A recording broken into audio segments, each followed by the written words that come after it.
liyudhhirahu 'ala dini kullihi wa kafa billahi syahida. Allahumma sholli wa sallim wa barik ala sayyidina Muhammadin abdika wa rasulika nabiyil ummi wa ala alihi wa sahbihi wa sallim taslima bi qadri ahramati datika fi kulli waqtin wa hin. Alhamdulillah, pada hari Sabtu yang Sabtu pertama di bulan Rabiul Awal, alhamdulillah kita bisa berjumpa, bertemu kembali, bertatap muka kembali, baik lewat offline ataupun lewat online. Semoga kita bersyukur kepada Allah. Semoga kita semua ada dalam lindungan Allah Subhanahu wa Ta'ala. Allah selalu memberikan kesehatan, Allah selalu memberikan kesabaran, Allah selalu memberikan sikap tawakal kepada kita, sehingga karomah yang Allah berikan kepada kita semua adalah istiqomah. Dan dengan istiqomah itu semoga kita menjadi manusia yang dijaga oleh Allah Subhanahu wa Ta'ala dari segala hal. Mudah-mudahan kita semua diselamatkan oleh Allah di dunia dan sampai di akhirat. Amin ya Allah ya Rabbal alamin. Sholawat dan kehormatannya semoga tambah-tambah dilimpahkan kepada Nabi kita Nabi Muhammad Sallallahu Alaihi Wasallam, kepada umatnya, kepada sahabat-sahabatnya, kepada keluarganya, tabi'in, dan semoga kita semua bisa Allah jadikan sebagai umat Nabi Muhammad Sallallahu Alaihi Wasallam yang akan mendapat syafaat umat di yaumil akhir. Amin ya rabbal alamin. Sebelum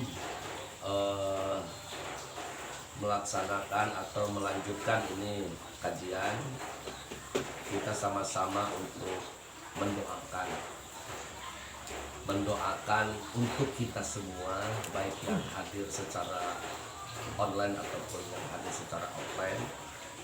Kita doakan saudara-saudara kita, keluarga kita, orang tua kita, guru-guru kita, anak-anak kita, bahkan mungkin anak cucu kita. Kita doakan juga untuk seluruh umat mukmin mukminat di mana saja berada.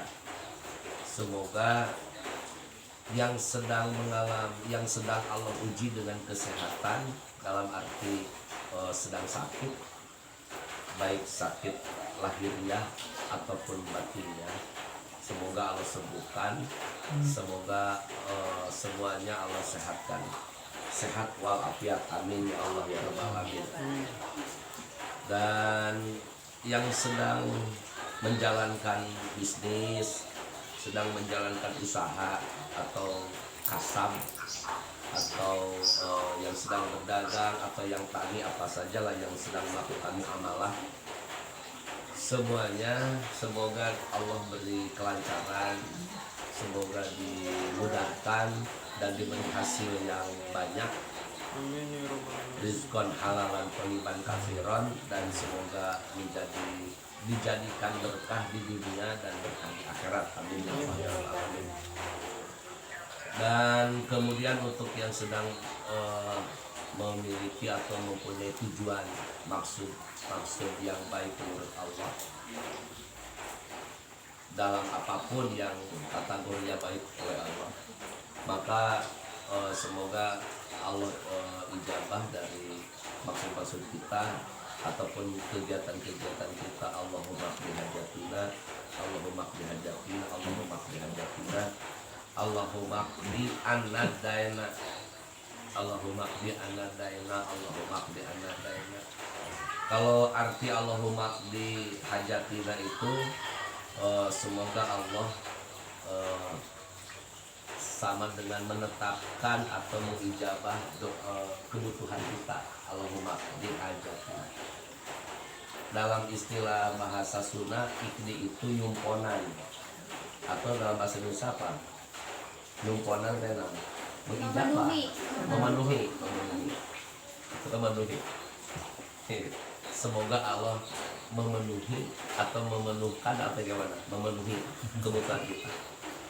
Nah, kalau satu lagi Allahumma qdi anna daina itu untuk banyak, kalau untuk pribadi Allahumma qdi anni daini. Allahumma Ya. kalau Ali Allahumma ikdi Itu tulisannya ikdi, tapi diwasol menjadi Allahumma qdi. Nah, diwasol itu. Allahumma qdi anni kepada Adaini. aku Ani daini, dan ani daini untuk diriku. Kalau hilang untuk sarana silakan Gus. yang banyak itu anna daina. Allahumma qdi anna daina. Kalau untuk pribadi Allahumma qdi anni daini. Jadi itu nanti Nah, ada suaranya cenah. suaranya di ini terus. Wah, Kira. Iya. halo. Iya, eta kuotana aya angkos.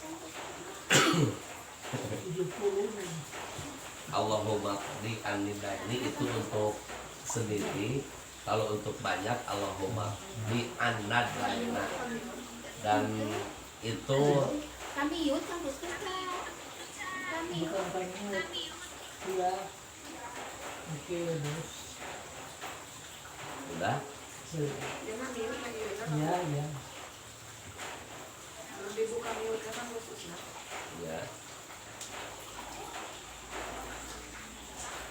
ya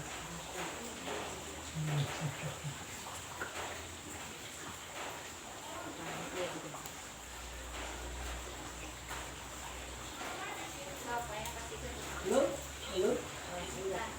ayah ada gitu. Nah, jadi kalau untuk apa namanya, kalau untuk pribadi mah Allahumma qdi anni daini. Kalau untuk banyakan Allahumma qdi anna daina. Allahumma fi anna daina. Kalau untuk banyak, untuk sebanyakan. Kalau untuk kadar untuk pribadi Allahumma qdi anni daini. Nah, ari anna daina mah jadi anak tekan nona teh dia teh mutakalim ma'al goer. Jadi kita itu sendiri dan untuk semua. Kalau aninda ini bukan itu. Kalau aninda ini adalah untuk pribadi. Jadi untukku, itu bukan untuk kita semua tapi untukku. Nah itu kalau ani. Iya buniarkan dibikin deh itu di sini kita alah bikin dua kilo deh, 4 deh. Kopi tilu ya mah. Kopi tilu. Produk ya Haji banyak. Produk Haji banyak. Asli produk kita ya, bukan. Nah, itu Allahumma qdi anni dain itu salah satu doa memohon kepada Allah untuk dibebaskan dari segala bentuk utang. Dain itu kan utang. Gitu. Jadi semoga Allah menjauhkan kepada diri kita dari utang. Kalau kita sudah punya utang, semoga Allah mempercepat pelunasan utang. Itu makanya bahasanya Allah, doanya Allahumma qdi anni daini. Dan itu ada dalam di hadis di kitab Riyadhus Shalihin.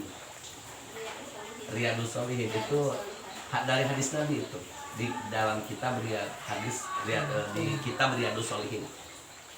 Gitu. Jadi itu harus senantiasa dibaca karena kita tidak akan lepas dari hutang. Apakah utang kita terhadap Allah kan gitu.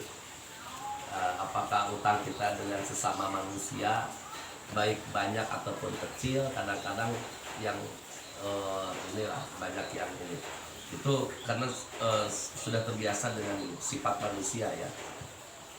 Nah itu dibahasakannya supaya kita untuk lebih ringan, untuk lebih cepat mudah menyelesaikan itu dengan kalimat Allahumma qdi anni daini. Kalau untuk pribadi, kalau untuk dibaca bareng-bareng Allahumma qdi anna daina. Nah, kemudian anak-anak kita yang sedang belajar di pesantren, di sekolah, sedang mencari ilmu, Semoga semuanya Allah berikan ilmu yang bermanfaat, manfaat di dunia, manfaat di akhirat, termasuk pada hadis khairun nasi anfa'uhum linnas, sebaik-baiknya manusia yang banyak berfaedah, banyak bermanfaat untuk manusia yang lainnya. Kita sama-sama bacakan surah Fatihah. A'udzubillahi minasyaitonir rajim. Bismillahirrahmanirrahim. Alhamdulillahirabbil alamin. Arrahmanir rahim. Maliki yaumiddin. Iyyaka na'budu wa iyyaka nasta'in. Ihdinas siratal mustaqim. Siratal ladzina an'amta 'alaihim ghairil maghdubi 'alaihim waladdallin. Amin ya rabbal alamin. Gampang kan? Allahumma sholli wa sallim. Kita lanjut dengan dengan kitab Nasohul Ibadiyah bagian maqalah ke-11, maqalah al-hadiyata asyarata, maqalah yang ke-11.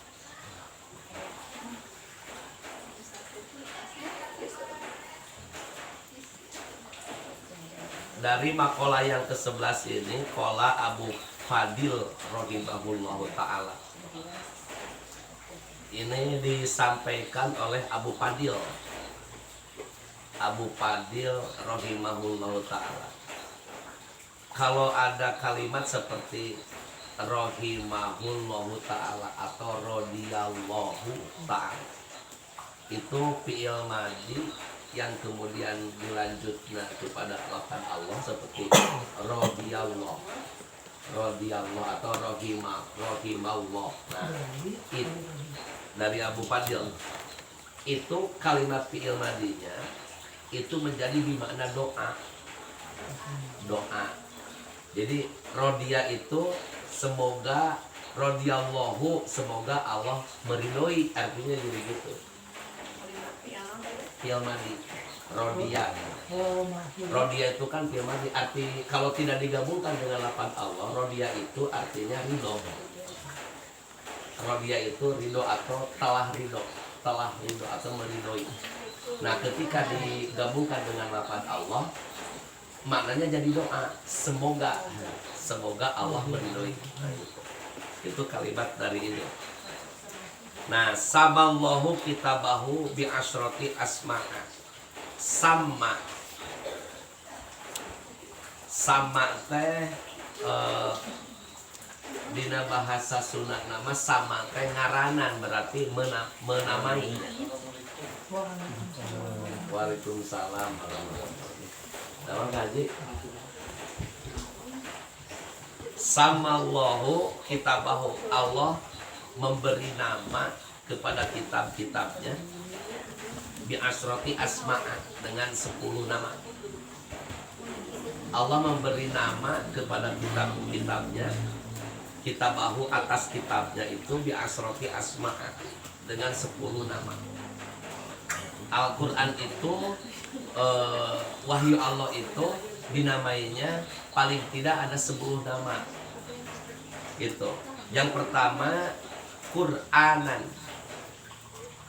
Wahyu Allah itu dinamakan Qur'anan. Nah, kalau Qur'anan itu artinya bacaan. Qara'a yaqra'u Qur'anan itu bacaan. Bisa ada yang menyampaikan qara'a yaqra'u qira'atan. Nah, jadi kalau di sini qara'a yaqra'u Qur'anan itu masdar. Jadi artinya bacaan. Maka Al-Quran itu adalah bacaan. Kemudian yang kedua Furqonan.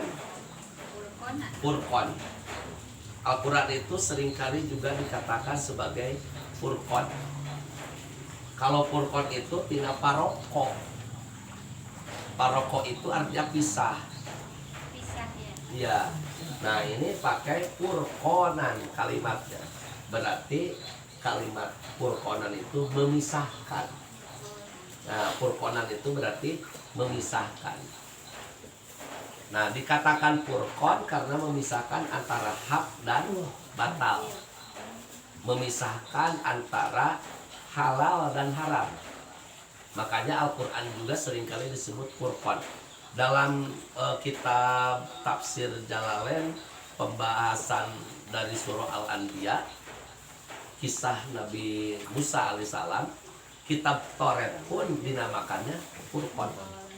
Itu dinamakannya Furqan, kitab Taurat juga.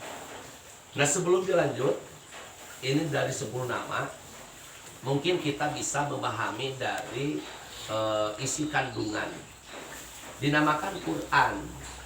Quran itu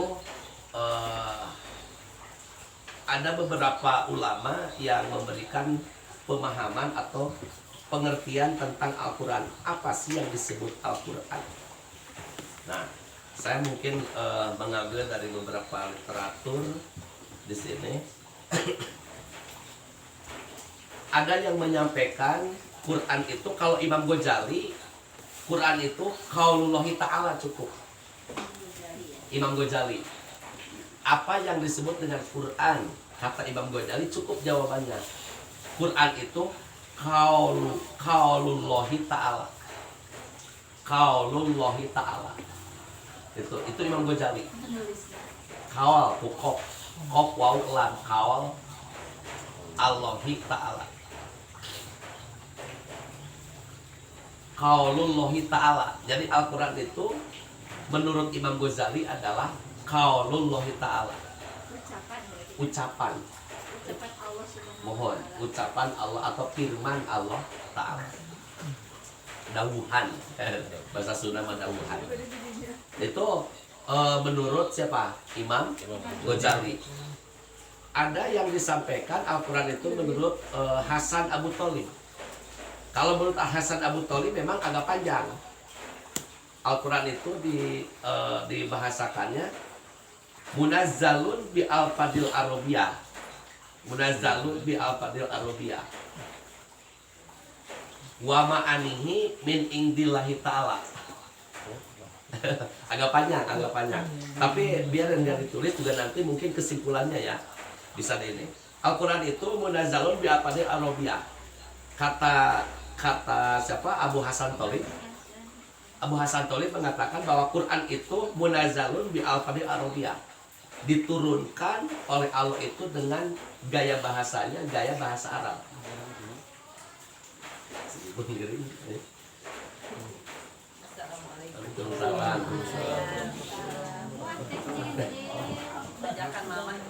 Mohon sehat ya Ibu. Ya sayang.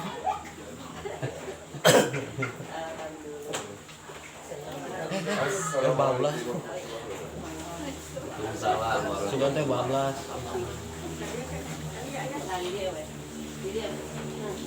Di lumpur atau Ibu?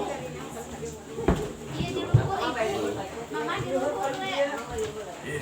Ayo, sebesar aja. Memang. Mama berada di tengah. Sama nak di tengah. Allahumma sholli wa sallim. Di dia masih luar. Ngai pamuda Pak Kuskus. Ini dia ujang.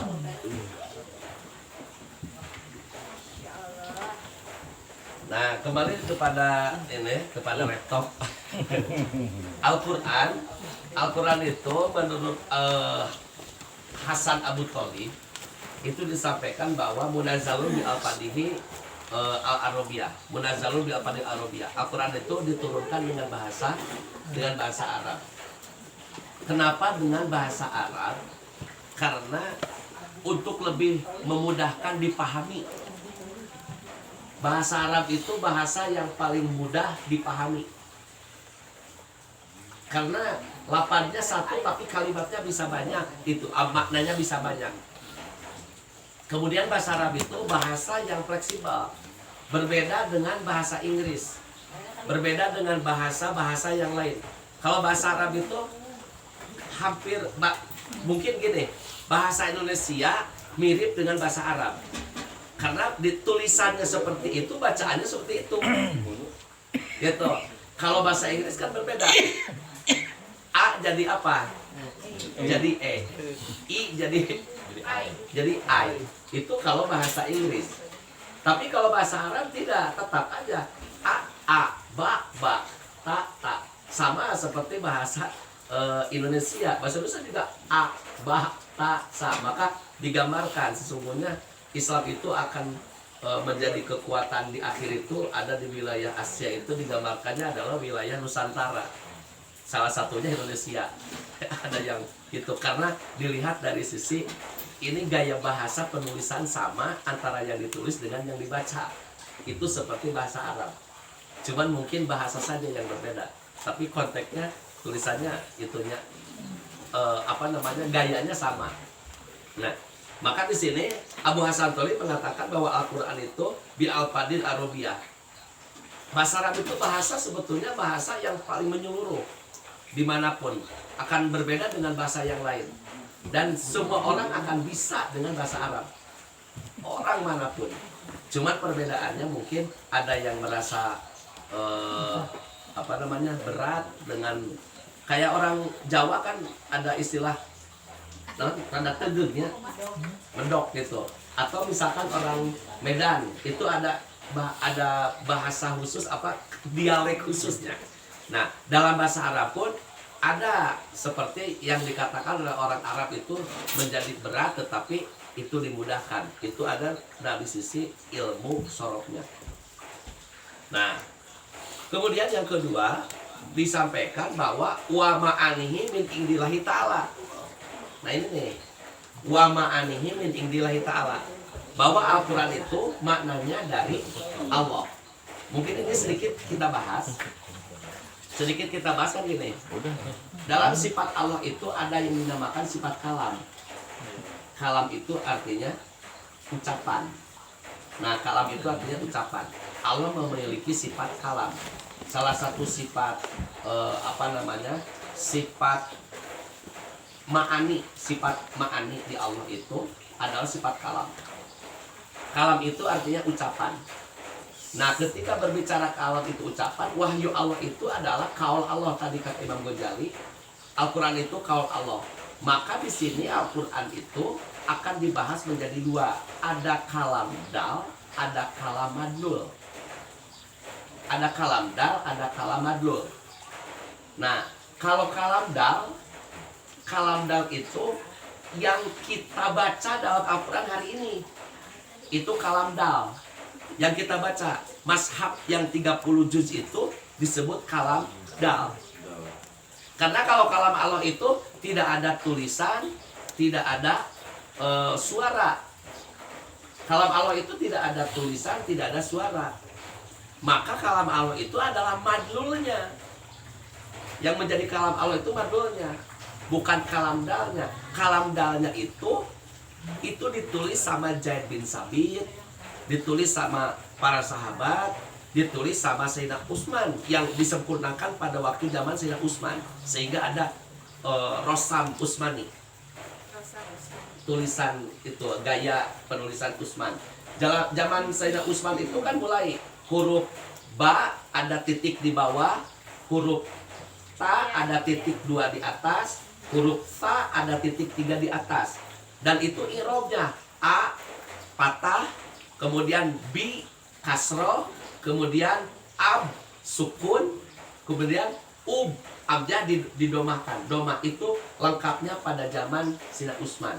Sehingga 30 juz sampai hari ini itu lengkap penulisannya zaman Sayyidina Utsman. Sebelum Sayyidina Utsman itu huruf B tidak ada tanda titik 1 di bawah. Cuman kayak gitu aja, tapi udah ada. Itu waktu zaman Abu Bakar Siddiq masih seperti itu. Apalagi zaman Rasul. Ya, makanya dulu itu Al-Quran itu ditulisnya di pelapah-pelapah kurma, kemudian di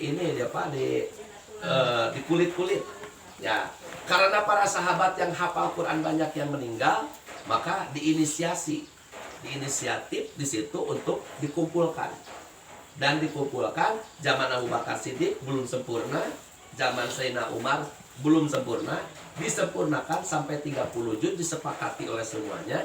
Yang 30 juz itu dengan penulisan dan sebagainya itu zaman Sayyidina Utsman bin Affan. Maaf sedikit, di sini ada orang atau ada kelompok yang mungkin tidak tercover.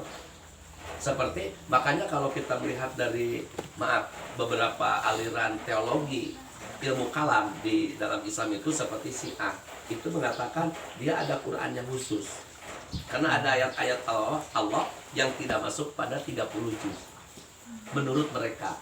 Nah, tetapi dari pemahaman kita bahwa memang ada kalam Allah yang tidak terkategorikan Al-Quran tapi dimasukkan dalam hadis dinamakan hadis qudsi.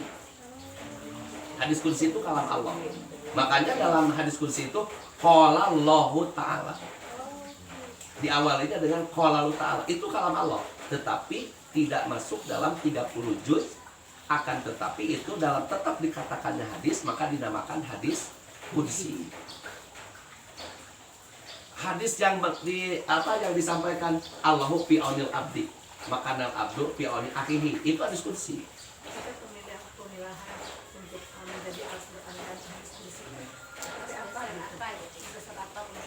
Nah itu dipilihnya itu karena mungkin ketika disampaikannya kepada Nabi Muhammad SAW itu ada ciri-ciri tertentu sehingga kan Nabi Muhammad SAW itu menyampaikan qala Allahu ta'ala. Nah berarti itu diawali dengan kalimat itu ketika ada satu kejadian dan sebagainya, itu kategorinya hadis, makanya disebut hadis qudsi.